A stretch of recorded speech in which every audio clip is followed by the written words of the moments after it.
Como dijimos, presentamos al señor Gonzalo Sillero. ¿Cómo le va? Buenas noches. Bien, ¿Bien? supongo que bien. Es como un jueves en el que me apuraron a venir. Ajá. Esto de que me hagan trabajar doble es una cuestión de que voté por el team Y producción la última vez. vio, Es un vio poco cómo es. todo. Nosotros le prometimos venganza y rencor. Nunca dijimos que no éramos rencorosos. No dijimos, vos elegí tranquilo que nosotros rencorosos no somos. Por lo menos de mi boca eso nunca salió. En realidad creo que me sentaron demasiado rápido en la silla, me hicieron votar y después me hicieron comer unas consecuencias que yo dije. Yo creía que éramos amigos. Claro, che, yo pensé que esta era una votación que era como la votación de, viste, cuando estás en la secundaria y votás, así que eras el mejor compañero, Sí, ¿no? Entonces era, sí. vos decís, che, pensé que iba a sacar un par de votos. Claro, claro. Pensé que no era tan la tradición. Claro. Sí. Pasa. Pero bueno, no era eso. Bueno, cuéntenos, ¿quién nos ha traído por hoy? Bueno, bienvenidas a Esto No es Poesía. Hoy vamos a hablar acerca del arte, vamos a hablar acerca de la política, del mercado, y la pregunta de siempre es, ¿de dónde sale la plata para pagar el arte un poco? ¿De dónde sacamos y de dónde pagamos literalmente las ideas creativas, ¿no? Aquello que nos moviliza muchas veces a todos los que estamos de este lado como para poder producir algo, producir sustentable, producir en comunidad y encima seguir manteniéndote. Y la pregunta de siempre, lo que pasa que esta pregunta creo que la audiencia, nosotros, creo que todos lo sabemos, tenemos que tener en claro que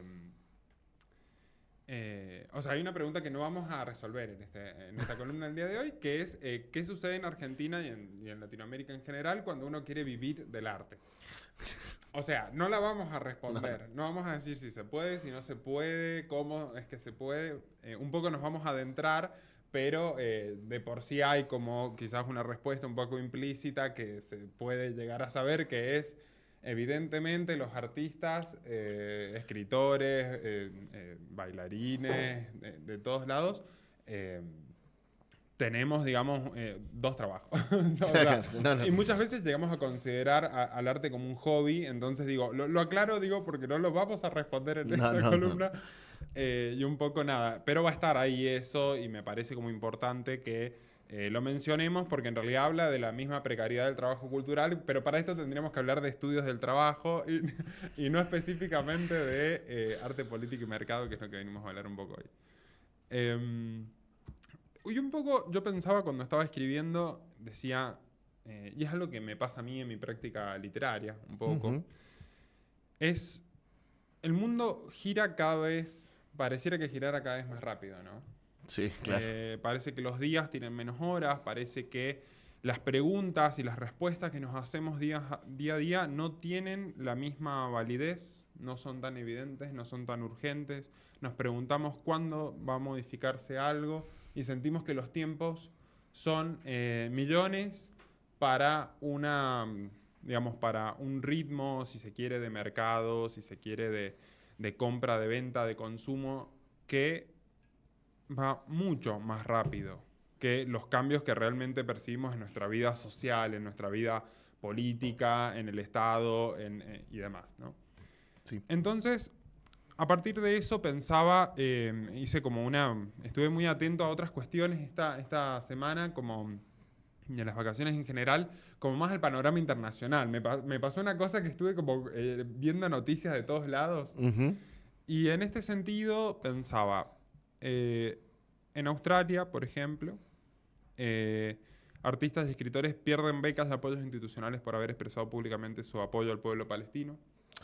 En Estados Unidos, Project sería 2025, le vamos a decir, yo no hablo en inglés, impulsado por sectores conservadores, ¿no?, que apoyan al gobierno de Trump actualmente, hacen circular en escuelas, restringen contenidos que circulan en escuelas, bibliotecas y espacios políticos, atacando particularmente sobre libros que abordan cuestiones de género, sexualidad o racismo. Qué raro. La columna de Fuerte al Medio el otro día, que hablaba acerca un poco de las prohibiciones, si se quiere, de la comunidad trans a la hora de clasificar, digamos, en determinado deporte. Ujú. En Europa crecen las tensiones entre artistas y gobiernos por la utilización ideológica de los subsidios culturales. En Argentina, bueno, ya nos vamos a meter específicamente, pero tenemos vastos ejemplos para hablar acerca de qué es lo que sucede en realidad, ¿no? con esta cosa de cómo utilizamos los subsidios que nos otorgan para cultura, dónde está esa situación, por ejemplo, con instituciones que digamos, son multidisciplinares, digo, el INT, lo que pasó con el cine, con el INCA, no me estoy acordando de las siglas de El las INAMU, instituciones, el de con el música. INAMU. Digo, y nada, todo el sector, por ejemplo, de becas y de subsidios que podría otorgar el Fondo Nacional de las Artes o que mismo estaba en el Registro Federal de Cultura, están todas convocatorias cerradas. O sea, vos entrás, actualizás la página y tenés como las convocatorias que se han realizado, pero todo es convocatoria cerrada. Y en este sentido, me pregunto, ¿quién paga entonces por el arte y qué condiciones se imponen a esa financiación, digamos? Ujú. Y acá es donde entramos realmente... Hay problemas técnicos de la computadora, chicos. Ahí está. Ahí funcionó. Y acá es donde entramos realmente, digo, a esta triada, si se quiere, que es arte, política y dinero, más que mercado, pero bueno, hay que hablar... Ahí. Claro, un pero... poco de esto, un poco de aquello. Porque generalmente cuando hablamos desde lo que consideramos cultura, ¿no? Que podemos mencionar toda la historia del arte, que nos fascinaría, que falta conocer mucho de eso. Digo, en las escuelas muchas veces eso ni se conoce. Puede ser un poco, vos me decís, bueno, ¿para qué necesitamos historia del arte? Y, no sé, quizás estaría entretenido simplemente, ¿viste? Como algo más, algo que aplica también a conocer un poco más, leer un poco más. Por favor. Y incluso si vemos actualmente, digo, las políticas culturales contemporáneas y todo lo que el corto siglo XX nos ha dejado en términos artísticos, siempre hay una disputa que es quién sostiene económicamente las expresiones artísticas y a cambio de qué. Nos podríamos preguntar lo mismo en el fútbol. Bueno, yo no hablo de eso, pero el otro día estaba hablando con mi viejo acerca de lo mismo. Le decía como, che, pero ¿qué onda? ¿Quién paga esto? Y si un club de Europa agarra y compra un jugador, ¿de dónde saca la plata el club de Europa? Digo, es como, entramos en la misma. Si vos en el arte ponés plata, vos decís, bueno, pero evidentemente es una persona que va y consume, pero ¿de dónde viene todo el resto, digamos? ¿De dónde se financian las grandes cadenas de arte, por ejemplo, de cine, de programaciones que tienen que ver con, bueno, ¿quién paga esos guiones? ¿Dónde se pagan esas ideas? ¿Quién termina escribiendo y quién termina poniendo ese trabajo actoral, ese trabajo técnico?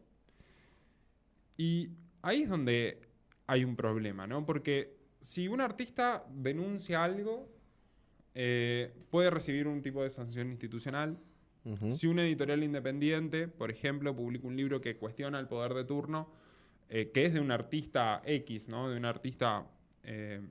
¿queda fuera de las ferias internacionales? Es la pregunta. Sí, que no representa directamente la opinión de la editorial. Quizás Claro, solo... claro. La editorial piensa esto vende, Claro. no sé. Sí, sí. O es una editorial, bueno, al ser editorial independiente dice, bueno, esta persona quiere sacar su libro, me parece bárbaro, tiene los fondos para financiar, digamos, una inversión de impresión y se imprime. Y si un centro cultural, digo, por último, decide programar, por ejemplo, arte queer, arte feminista, pierde el subsidio. Despiden a la gente, hay bajadas de línea, hay retos, hay quejas, si se quiere, desde las altas cúpulas hacia los directores administrativos, si se quiere, de los centros. La respuesta es sí.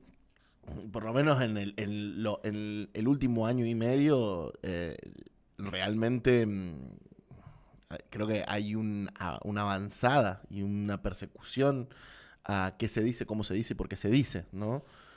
No hay libertad tal cual como se explicita. Y en eso, en el arte, justamente, digo, arte sin libertad, la pregunta sería si es arte, ¿no? Justamente... por eso quería meter como esta palabra de la libertad creativa y de las ideas, porque acá nos enfrentamos realmente como a este problema, ¿no? Y es cómo resolvemos estas tensiones al momento de escribir, al momento de simplemente de pensar que lo que uno está escribiendo, por ejemplo, acá invito a la audiencia a que entienda que yo soy escritor. Yo no sé cómo hace la gente que escribe teatro, que escribe otras cosas. Bueno, también son escritores, pero bueno, de teatro. Pero digo, otras artes en general. Digo, nos podríamos hacer las mismas preguntas, como, bueno, ¿quién paga los pinceles? ¿Quién paga la pintura? ¿Quién paga demás? Pero digo, al momento uno de escribir algo, que es un poco lo que me pasa a mí, ¿no? Y pensar que uno está retratando, si se quiere, un grupo, una situación, un contexto particular, ¿no? Que te sucede, que te comentaron tus amigos, ¿cómo sostenés hacer eso? ¿Con qué tiempos, no? Esto que hablábamos del mundo en el que vivimos y cómo sostenemos hacer eso. Y si es posible realmente sostener un arte libre con presupuestos que son condicionados. Ujú. Son condicionados por la misma precariedad que tenemos, por las situaciones laborales que tenemos algunas veces, y al mismo tiempo por presupuestos condicionados si hablamos de subsidios, si hablamos de cuestiones que tienen que ver justamente con cómo se financia, digamos, programaciones culturales que sean amplias, que sean diversas, que tengan que ver, que sean para toda la familia, por ejemplo. Ujú. O que no, que tengan un público restringido, pero que también son válidas, digamos, en ese sentido. ¿Es posible sostener este arte de una manera libre? Bueno, ahí yo creo que lo primero que se me ¿Qué viene a la pensás vos, cabeza, Noé? lo que primero que se me viene a la cabeza es hablar de que esto tiene mucho que ver con una palabra que cuando se habla de libertad como que se deja de lado, que es la democratización, ¿no? ¿Cómo democratizás tanto la plata que existe para el arte como las posibilidades, ¿no? Y es importante esto, porque no se habla de democratizar justamente porque para que realmente haya una democratización tiene que haber posibilidades. Y no hay posibilidades. Y esa es la cuestión. O sea, quien se encarga de que haya oportunidad para todo el mundo, decide que no haya oportunidad para todo el mundo. Entonces, desde ese Sí, lugar sí. no hay democratización y hay libertad para aquellos que tienen la oportunidad. Que también son decididos con el dedo, y digo con el dedo en el amplio espectro, no que hay una persona específica que anda señalando quién sí y quién no, sino como que ese poder tiene muy claro quién sí en el amplio espectro y quién no. Y el quién no queda fuera total y completamente, y no hay oportunidad para eso. Y no tiene que ver ni eso, ni con un público específico que diga, no, bueno, vamos a hablar para todo, apta para todo público, digamos. No, ni siquiera tiene que ver con eso, porque hay para todo, pero dentro del para todo hay quien sí y quien no, digamos. Sí, es verdad. Me parece que hay mucho de eso, ¿no? Como que... Y que cuando hablamos de Estado presente y hablamos de políticas públicas, las políticas públicas tienden a eso, a la generación de oportunidades, nada más. No es que... Porque hay como un dibujo, ¿no? De que antes el Fondo Nacional de las Artes salvaba a los artistas y los artistas vivían del Fondo Nacional de las Artes. Y como, la verdad que no. La verdad que nunca pasó. O sea, cuando vos festejabas porque, no sé, el INAMU para los músicos le daba un subsidio, podían a duras penas grabar un disco. Exacto. Un disco que después no generaba ganancias reales. ¿Me entendés? O sea, Sí. entonces es difícil la discusión de dónde están las generaciones de oportunidades hoy. Hoy. ¿A dónde está?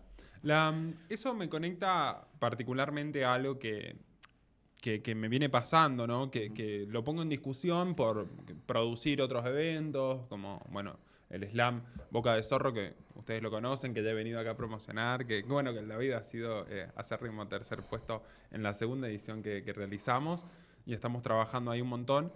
Y yo pensaba como... Hay discusiones que incluso tenemos como equipo y que me parece acá... Ahora sí quiero hablar, digamos, directamente... ¿Dónde está la cámara? Quiero hablar directamente con los trabajadores de la cultura.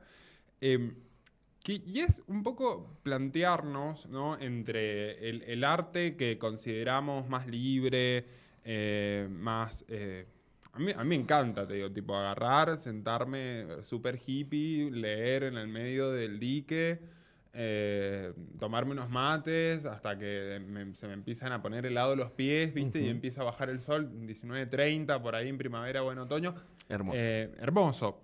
Pero digo, entre hacer arte y hacerlo de manera, si se quiere, más bohemia, más hippie, ¿no? Pongo esas palabras para que se me entienda en lo coloquial. Y después la figura, si se quiere, de un emprendedor cultural mucho más privado, Quizás hay una zona gris que muchas veces no nos atrevemos a nombrar, que es el arte como trabajo en sí. Claro. Y con derechos, con necesidades, con horarios, con salarios o con la falta de un salario particular que te otorgue eso, sino también con la libertad de seguir reproduciendo un proyecto más allá de la ganancia específica que te deja, sabiendo también que el capital no solamente es económico, sino que también se juega mucho capital simbólico en el reconocimiento.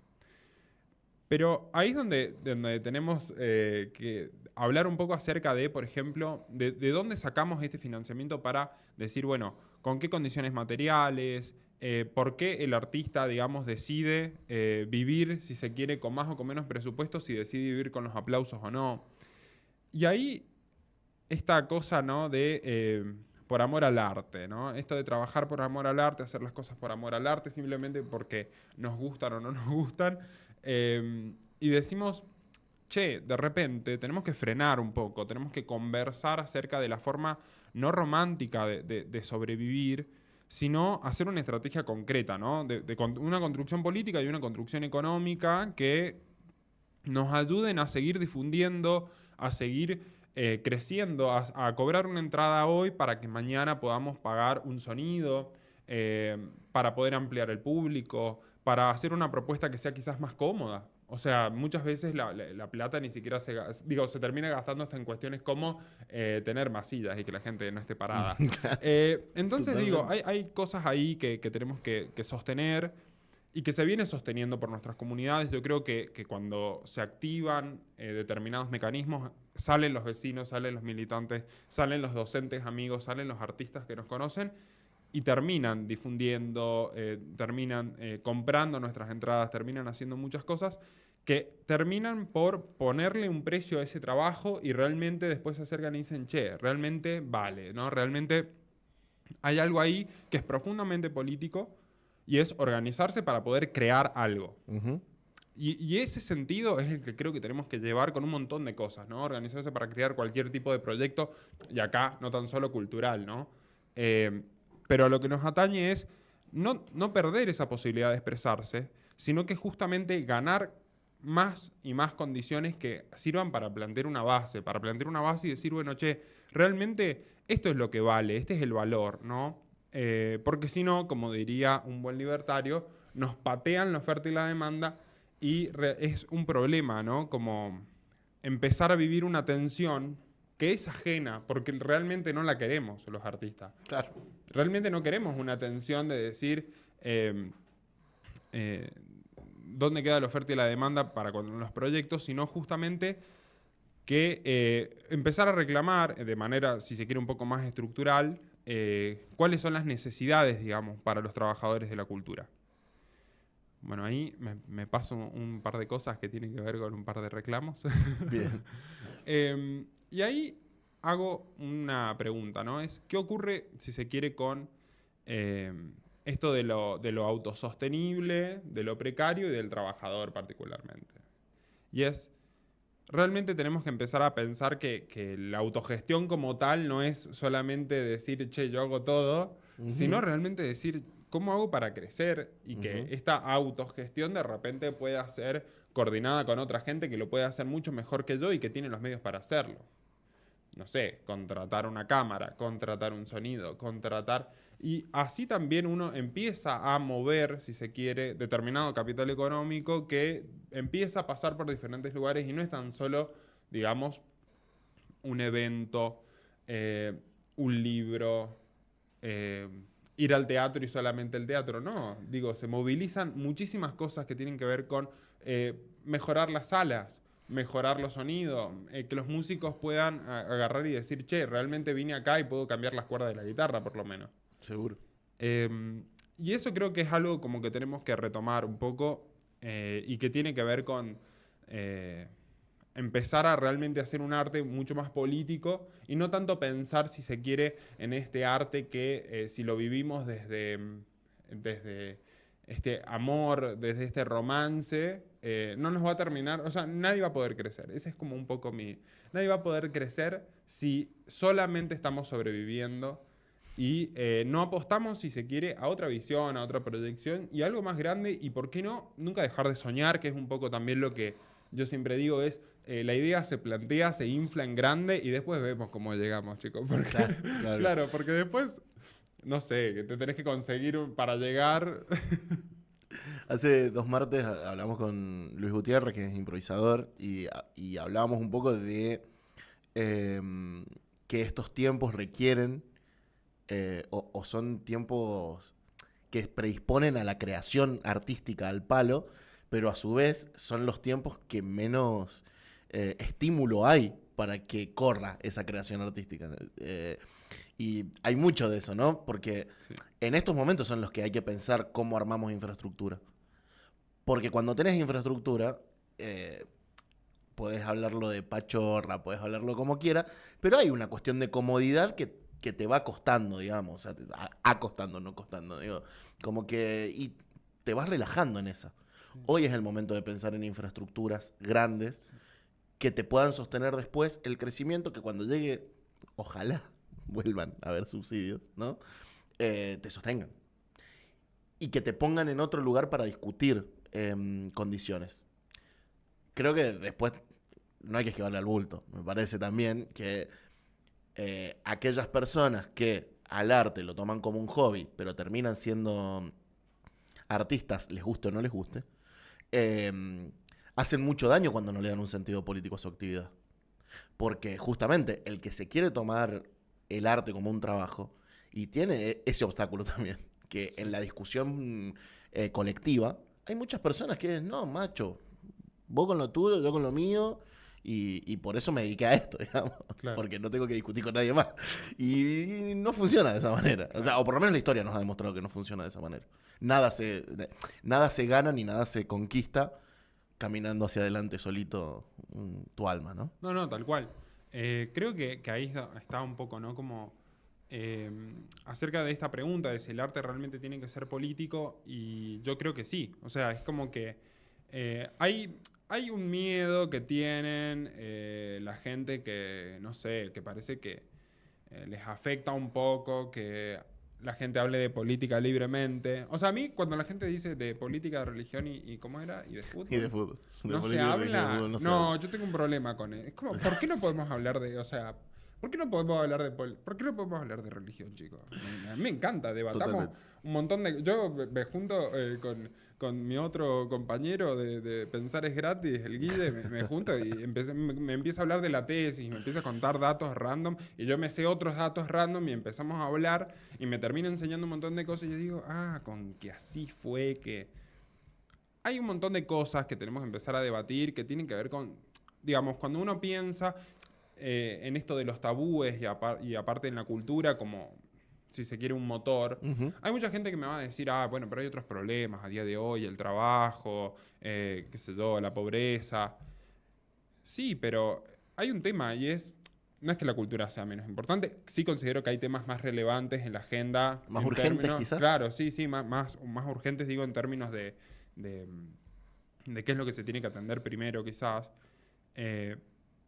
Pero al mismo tiempo ahí la cultura se inserta realmente como una forma de poder discutir también. Como un espacio de diálogo, porque lo hemos perdido. Y yo creo que en la cultura hay mucho como para poder volver a sostener espacios de diálogo. Y un poco, no vamos a leer todo porque se me va a hacer larguísimo esto, pero tenía una frase que decía... Este libro es de Ancilta Grisas, es una persona de acá de San Juan, en su novela Un Temporal, esto fue un regalo de una amiga, me dice, la supervivencia es vivir en la banquina, acomodarse en el recoveco que te es dejado, que se te permite. Es aguantar en esa superficie blanca de hielo en el instante previo a que todo se quiebre y se derrita. Es aguantar en el espacio en donde la vida aún es posible. Construir con lo que te queda, convivir con la hostilidad de la naturaleza y en ese entorno hacerse un lugar, habitarlo sin tratar de dominarlo, porque ya no es posible. Hay una cosa con eso que es, si vamos a sobrevivir, sobrevivamos. Ujú. Pero sobrevivir también significa que después no me saquen de acá, chicos. No, ¿Me claro. explico? Claro, o sea, porque la gente que sobrevive, yo creo que a los artistas un poco nos pasa esto, cuando empezamos a sobrevivir y cuando decimos, che, de repente construimos una base que no tuvo que ver con los subsidios, que no tuvo que ver con un montón de cosas, que no somos personas que nos dediquemos a esto, no tenemos todo el financiamiento del mundo, y logramos tener una comunidad, esas comunidades terminan, vamos a decir, cerradas un poco a decir, che, no quiero sacarme esta piel dura, estos colmillos que me he colgado para defenderme frente a una hostilidad que es fuertísima, todo para proteger un espacio de diálogo. Ujú. Y yo creo que ahí está un poco esta posición, si se quiere, un poco más política, que es decir, che, acá es donde tenemos que empezar a plantear y a empezar a cuidar realmente los espacios de diálogo, en esta supervivencia, si se quiere.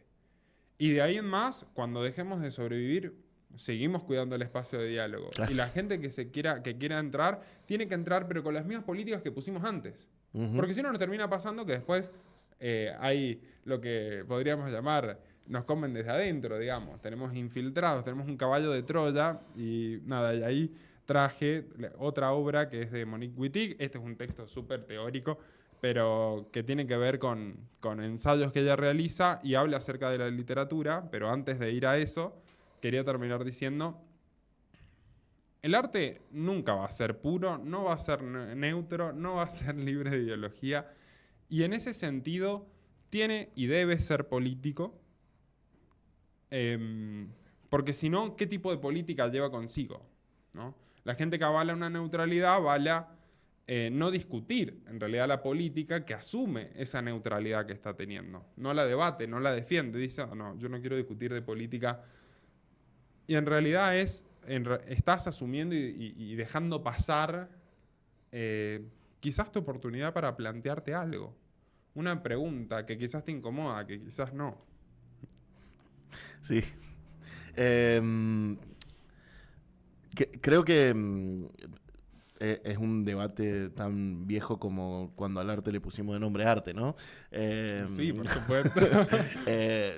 Sobre todo, o sea, creo que engañaste a todo el mundo cuando dijiste que solo ibas a dejar sin responder una pregunta. Creo que hay dos preguntas, ¿no? Creo que la del arte político es un temón, pero... Y sobre todo es muy difícil y crispante. O sea, no hay manera de poder llegar a un lugar medio en esta discusión, ¿no? La neutralidad es casi como la discusión del voto en blanco, ¿viste?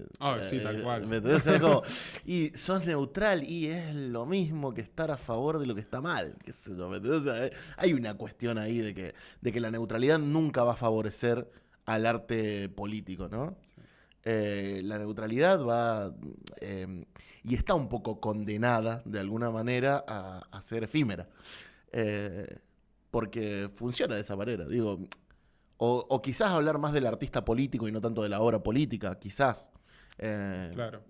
El artista político que quizás en su obra tampoco reproduce tantas cuestiones políticas, pero después en su hacer y en su caminar. Exacto. Digo, no sé, pienso en un actor como Ricardo Darín, por ejemplo, que en su actuar y en su decir hay mucho más político de lo que después terminan siendo sus proyectos artísticos. Si Sí, bien, sí. o sea, puedes citar No, y muchos son, que sí. y son guiones que ni siquiera dirige Claro, él, digamos. claro.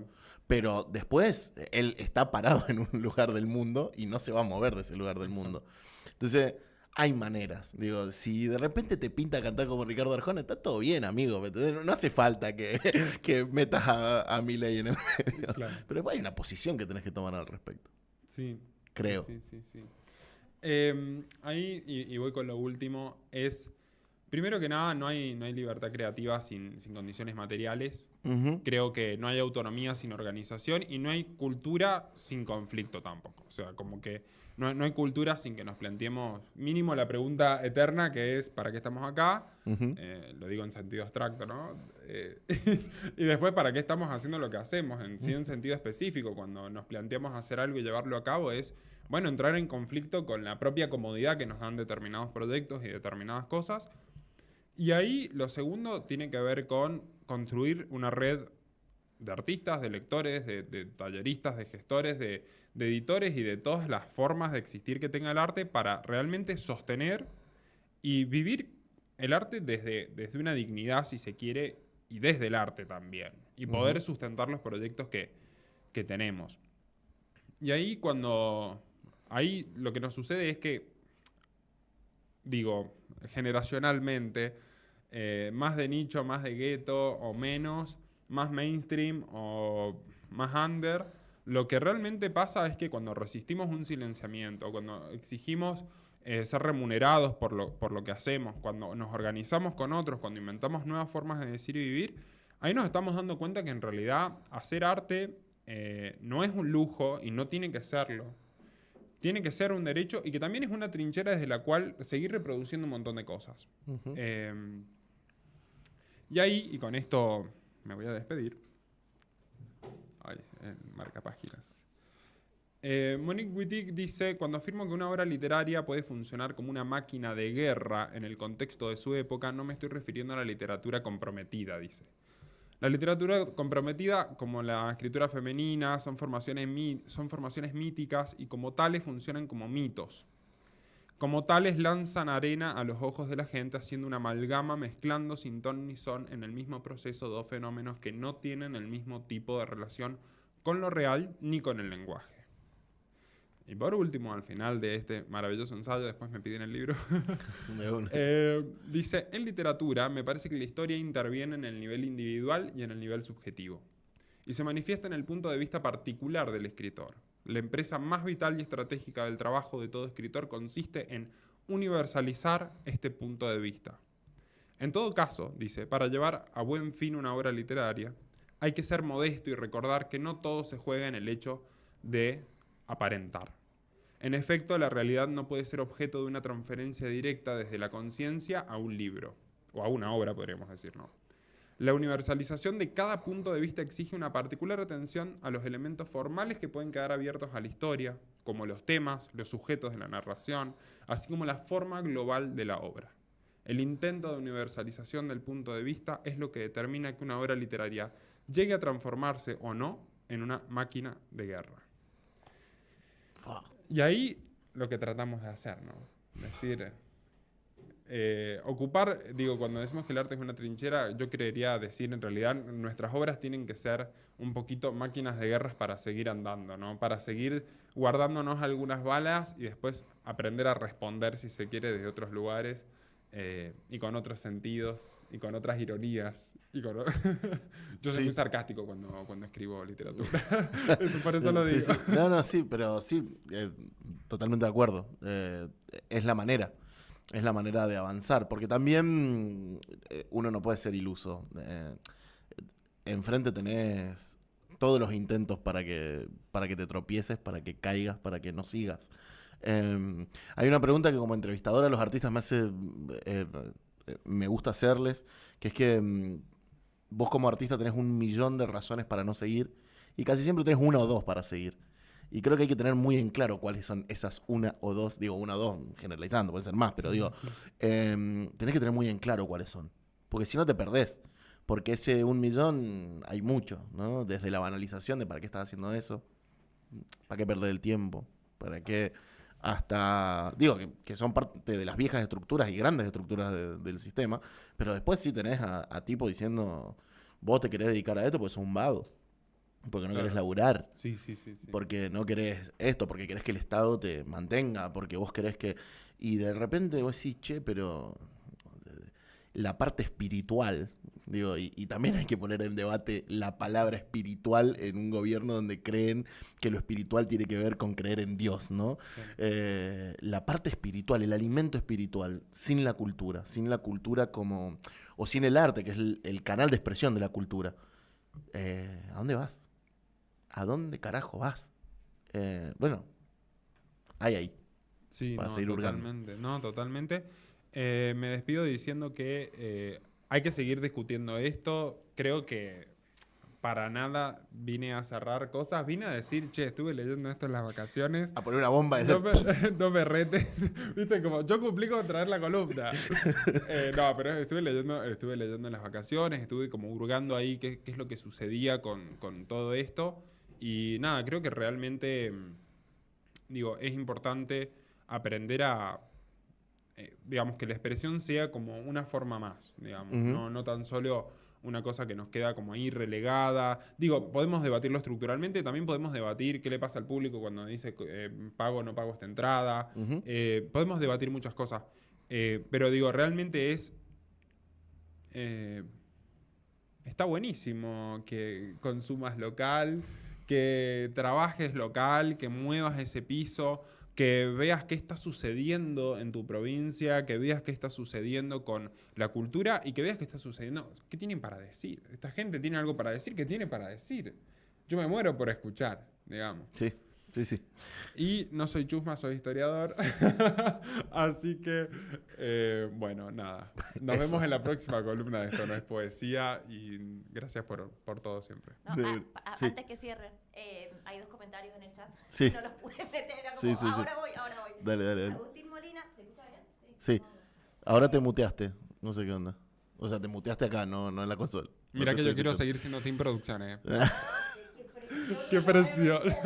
No te estás escuchando, Analia. Hola. Ahí está. Ahí está. Bueno, volvemos. Qué presión. Agustín Molina dice, ¿viste la gente que dice que el Estado no debería dar subsidios al arte? Si me preguntan a mí, prefiero que mis impuestos vayan a financiar una serie de TV y no a pagar la deuda del Toto y sus amigos. ¿Quién responde? Ah, no. No, yo solo voy a decir un abrazo a Agustín. Después todo lo demás se lo dejo a usted. un abrazo a Usted es el Agustín. columnista. No, yo realmente pienso, como decía recién, hay temas que son urgentes.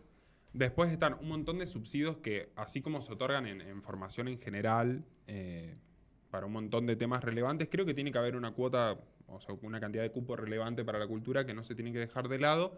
De ahí sí también, es que por eso decía que hay un montón de cosas a debatir. De ahí también, hay algo que debate siempre con, bueno, Asociación Civil de Artistas Sanjuaninos Autónomos, le mando un beso a Gus Cantoni, que es, bueno, no siempre hay que depender del Estado. Claro. O sea, hay otras formas, por eso decía, hay un montón de ramas que podemos abrir, que es, no siempre hay que depender del Estado. También existen otras formas, más cooperativas, más asociativas, si se quiere, más privadas en algún punto, ¿no? Que ahí es donde entra la autogestión y es el mismo artista haciéndose cargo de producir su propia obra. Digo, hay un montón de ramas en ese sentido y eso es un poco lo que también pensaba, ¿no? No siempre hay que seguir pensando que los subsidios están buenos cuando uno no tiene formas de acceder, digamos, a determinadas oportunidades, Totalmente. pero también es una realidad que hay esas condiciones materiales se pueden habilitar desde muchos otros espacios que también son correctos y que, si me preguntan a mí, hay que diversificar también los espacios en donde uno accede, digamos, a eso. ¿Y el otro? El otro, del Guille. Beso al Guille. Le mandamos un beso. Política, fútbol y religión es de lo único que sé hablar. Claro, sí. Si no puedes concatenar dentro de las small talks o de las charlas banales, si no puedes concatenar política, charla banal, religión, charla banal, fútbol, y estás en un problema. A mí me cae muy mal la gente que no habla de fútbol, por ejemplo. Claro. Porque aunque no sepas, a mí yo no quiero hablar con gente que sepa de fútbol, yo quiero con gente que hable de fútbol. Claro. Igual que de política, yo no creo que la manera de hablar de política sea forma, digo, cuando empezó este movimiento libertario, que era como, encima estos libertarios que no están formados y no saben nada, pero con más razón. Si el problema de que ganaron los libertarios fue que no salimos a debatir con las personas que había que debatir. Exacto. O sea, no son terrenos la política, la religión y el fútbol, terrenos en los que tengas que saber mucho para hablar, todo lo contrario. Todos vivimos la política todos los días. Vivimos en un país que nuestra constitución dice que sostiene la religión católica, apostólica, romana. ¿Cómo carajo no vamos a poder hablar de religión? Sí, tal cual, tal cual. No, pero también ahí pasa otra cosa que es, qué sé yo, en la forma en la que nos adentramos en eso, Ujú. en el fútbol, en la política, en la religión, cuando nos adentramos en eso, más ganas te dan de conocer. Claro. O sea, a mí todo lo contrario. Digo, cuando yo empecé a hablar de política en mis 15 cortos años, Ujú. 14 creo, el movimiento contrario. O sea, mientras más hablaba de política, mientras más incluso me ganaban una discusión, si se quiere, más ganas me daban de seguir aprendiendo, de seguir leyendo, de conocer de historia, de conocer un montón de cosas, qué sé yo, desde leyes hasta números. O sea, creo que el movimiento es totalmente inverso. Cuando a una persona le gusta el fútbol, te dan ganas de conocerte los nombres de los jugadores, y si te gustan los jugadores, más. No. Claro, pero O sea, no tan solo cuando te gusta es el para fútbol. todos los gustos, No, claro, pero, sí, sí. no, pero digo, a eso voy. Como hay un tema ahí que es más te da. Y lo mismo pasa con la cultura, creo yo, ¿no? Como mientras más escuchás, mientras más te estimulan, si se quiere, desde el lado de la música, por ejemplo, más ganas te van a agarrar de decir, che, yo nunca toqué la guitarra, pero quizás venga una familia de músicos y agarro una guitarra y se me hace súper fácil. Totalmente. Y ahí también hay como una cosa. Totalmente. O no, te Sí, pasa sí. como yo que no pego el Que ritmo que- nunca. que el ritmo va para allá y yo voy para allá. Bueno, esto no es poesía, nos hemos pasado una banda. Ahí ya me retaron, pero bueno. Gracias, Gonzalo. Gracias.